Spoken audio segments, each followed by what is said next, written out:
So in this video, I'm just going to go over one of the kind of challenging topics of factoring, which is figuring out the signs of the factors. So this flowchart will help you when you're trying to look at some factors that are in a problem and you're trying to figure out what are the signs. So the main idea here is you're going to start off by looking at C or A times C, depending on if you have a polynomial where A equals 1 or A does not equal 1. So the big question is going to be, is it positive or negative? Okay, if AC or C is positive, both factors are going to have the same sign. So that means you're either going to have two positive factors or two negative factors. And the reason is because the only way to multiply two numbers together and get a positive number is if those numbers have the same sign. Like, think about it. If we have -2 times -3, that's going to give us +6. If we have 2 times 3, that's also going to give us +6. Okay, so anytime C or AC is positive, both factors will have the same sign. And what will happen is the factors will actually match the sign of B, right? So remember, we're talking about trinomials, ax squared plus bx plus c. So the sign of B is going to tell you the sign of both factors. If B is positive, both factors will be positive. If B is negative, both factors will be negative. Okay? On the other hand, we have C or AC being negative. Well, this means that both your factors will have the opposite sign, because the only way to multiply two numbers together and get a negative is if those numbers have opposite sign. Let's think about it. If you have -2 times 3, you'll get -6, right? Because one's negative and one's positive. If you have 2 times -3, that's also going to be -6 because we have two factors with the opposite sign.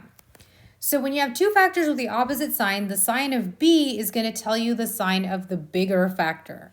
Okay, so if B is positive, the bigger factor is going to be positive. Okay, so we'll have like the bigger factor positive, smaller factor negative.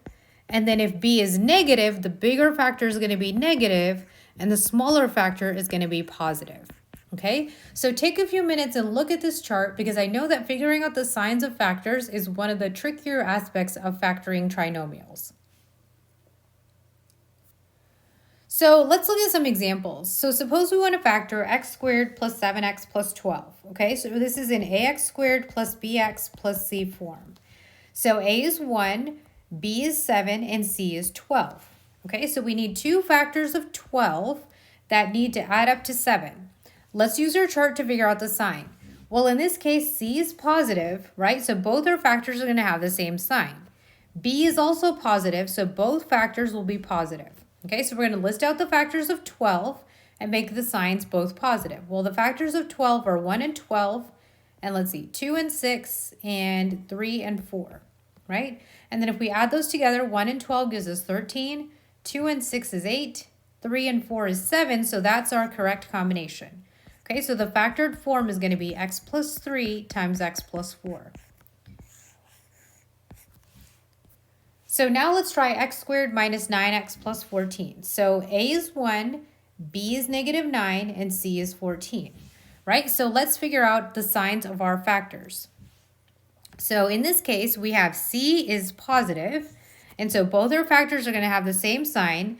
B is negative, so both our factors are going to be negative. Okay, so we're going to look at the factors of 14. So let's list them out. We have 1 and 14, and 2 and 7, and that is all our factors. So we're going to make all the factors negative and then find the sum. So -1 and -14 is -15. -2 and -7 is -9. So that's our correct combination. So our factors are going to be x minus 2 and x minus 7. So now let's try factoring x squared plus 5x minus 6. So a is 1, b is 5, and c is -6. Okay, so we need our factors to multiply to -6. So we know that we have a case where c is negative, right? So our factors are going to have an opposite sign. We're going to have one positive, one negative. So what happens is b is positive, so that means our bigger factor is going to be positive. Okay, so our bigger factor is positive, smaller factor is going to be negative because we need them to have opposite signs. So the factors of 6 are 1 and 6 and 2 and 3. So we're going to leave the bigger ones positive and make the smaller ones negative. When we add those factors together, we have -1 and 6, which is 5, and -2 and 3, which is 1. So -1 and 6 is the correct combination. So we have x minus 1 times x plus 6. So that is the correct pair of factors. So now let's try factoring x squared minus 3x minus 10. Okay, so a is 1, b is negative 3, and c is negative 10. Okay, so we need factors of negative 10. So since c is negative, we're going to have a positive and a negative factor. Since b is negative, our bigger factor is going to be negative. Okay, so the bigger factor negative, smaller factor positive.